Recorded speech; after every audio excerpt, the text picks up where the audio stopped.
کہ 17 سال کی سزا سنا دی گئی ہے۔ بسم اللہ الرحمن الرحیم، اللہم صلی علی محمد وعلی محمد۔ بالکل آپ نے بہت اچھا کام کیا ہے۔ جو ملک کو لوٹے اور جو ملک کا خزانہ لوٹے ان کو سزا کرنی چاہیے، تو یہ سزا شروع کرنی چاہیے تھی آپ کو۔ یحییٰ خان سے، ایوب خان سے، آپ کو جس نے یہ توشہ خانہ لیے تھے، آپ کو ان سب کو سزائیں کرنی چاہیے تھی۔ جو اس ملک کے سابق وزیر اعظم رہے، وزراء رہے، ان کو بھی سزائیں کرنی چاہیے تھی۔ اور میں تو حیران اس بات سے ہوتا ہوں کہ آرٹیکل ہمارا کانسٹیٹیوشن کا فنڈامنٹل رائٹ کہتا ہے کہ double jeopardy of law is not permitted, it is prohibited by the law. آپ نے کیسے ڈبل جیپرڈی کے تحت ایک میں آپ نے سزا کر دی، پھر آپ نے دوبارہ سزا کر دی توشہ خانہ نے، جس کو آلریڈی ہائی کورٹ نے اس ضمانتیں لے لی، اس کو خارج کر دیا، کیس بنتا ہی نہیں ہے، اور آپ نے ایک نیا توشہ خانہ 2 کر کے سزا دے دی۔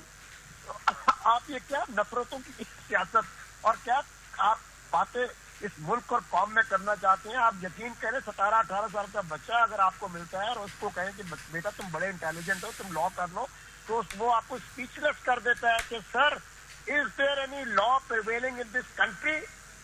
Is the law, the constitution and the laws of the land are being implemented, are being carried, are being taken care, are implemented by your judiciary?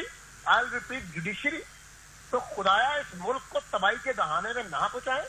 یہ سزائیں کالعدم ہوں گی، یہ سزائیں ناجائز ہیں۔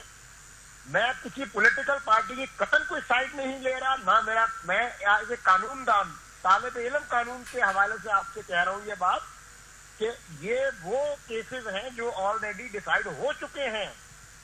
آپ نے ڈبل جیپرڈی کر کے ایک توشہ خانہ بری دوسرا پکڑ لیا آپ نے، او بھائی اس کا بھی انجام وہی ہونا ہے جو پہلے بریت ہوئی ہے سزا دینے کے بعد، اس کا بھی انجام وہی ہونا ہے۔ آپ کیوں پاکستان کو دہانے میں بچا رہے ہو؟ میں تو ہمیشہ اپنی ہر تقریر میں، ہر ڈبیٹ میں، ہر لیکچر میں کہتا ہوں یہ پاکستان ہماری ہے، یہ عوام پاکستان ہمارا ہے، یہ پولیٹیکل پارٹیز ہماری ہیں، یہ جوڈیشری ہماری ہے۔ ان سب میں نفرتیں ختم کرنی ہے۔ آپ نفرتیں اور زیادہ ڈال رہے ہیں۔ خدایا ایک شخص کو جیل میں رکھ کے کچھ نہیں ملنا، اس کو باہر نکالے، باہر نکال کے سیاسی ڈائیلاگ کرے، سیاسی گفتگو کرے۔ جب آپ نے پہلے امینڈمنٹ کی تھی آصف علی زرداری صاحب نے، تو انہوں نے اپوزیشن کو آن بورڈ لیا تھا۔ 1973 کا آئین بنایا گیا تھا تو ذوالفقار علی بھٹو نے اپوزیشن کو آن بورڈ لیا تھا۔ تو یہاں پہ اپوزیشن کو آن بورڈ مائنس کر کے آپ کیسے پاکستان مملکت پاکستان میں آپ کیسے مگر سر ابھی تو ریلیکسیشن دی گئی ہے، بانی پی ٹی اے کو زید عمر اور بشرا بی بی کے خاتون ہونے پہ کم سے کم سزا دی گئی ہے، اور مجرموں کی عرصہ حوالات کو بھی سزا میں شامل کر لیا گیا ہے۔ اور جبکہ آپ نے دیکھا شاہ محمود قریشی کو جو ہے وہ کل ریلیف ملا، 9 دیگر پی ٹی اے رہنماؤں کو ریلیف ملا، تو وہ بھی تو آپ کے سامنے ہی ہیں کھوسا صاحب۔ دیکھیں آپ بالکل ٹھیک فرما رہے ہیں، آپ اس ریلیف کی بات کر رہے ہیں جن پر مین آدمی نہیں ہے۔ شاہ محمود قریشی صاحب پی ٹی آئی کے بانی نہیں ہیں، سابق وزیر اعظم پاکستان نہیں ہیں۔ اب کوئی گفتگو ہوگی تو عمران خان صاحب سے ہوگی۔ جس طرح نواز شریف صاحب جیل میں تھے تو کہتے تھے کہ گفتگو ہوگی تو میاں نواز شریف صاحب سے ہوگی۔ جب آصف علی زرداری صاحب جیل میں تھے تو کہا جاتا تھا گفتگو ہوگی تو آصف علی زرداری صاحب کے ساتھ ہوگی۔ اور بھائی یہ آصف علی زرداری صاحب، نواز شریف صاحب، شہباز شریف صاحب، مریم نواز صاحبہ اور عمران خان صاحب یہ انڈیا کے ایجنٹ، راہ کے ایجنٹ نہیں ہیں، یہ اتنے محب پاکستان ہیں جن کو آپ نے وزراء اعظم بنایا اس ملک کا۔ پاکستان تب تک عدالتی نظام سے آپ کو سیاسی اثر و رسوخ ختم کرنا پڑے گا۔ یہ ملک پاکستان تبھی ترقی کرے گا جب آئین کی، قانون کی بالادستی عدلیہ کرے گی۔ میں ریپیٹ کروں گا، عدلیہ کرے گی۔ آپ نے مذاق بنا دیا اس پاکستان کو، عوام دیکھتی ہے، ایک دوسرے کا منہ دیکھ رہی ہے کہ آگے کیا ہونا ہے۔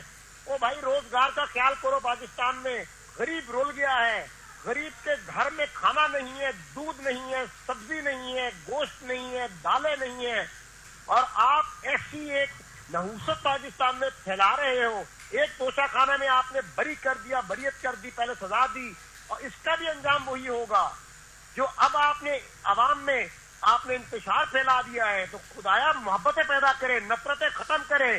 یہ فوج ہماری ہے، یہ سیاسی جماعتیں ہماری ہیں، یہ اپوزیشن، یہ گورنمنٹ ہماری ہے، یہ عوام ہماری ہے، یہ عدلیہ ہماری ہے، یہ بیوروکریسی ہماری ہے، یہ نفرتیں ختم کرنی ہے ہم نے.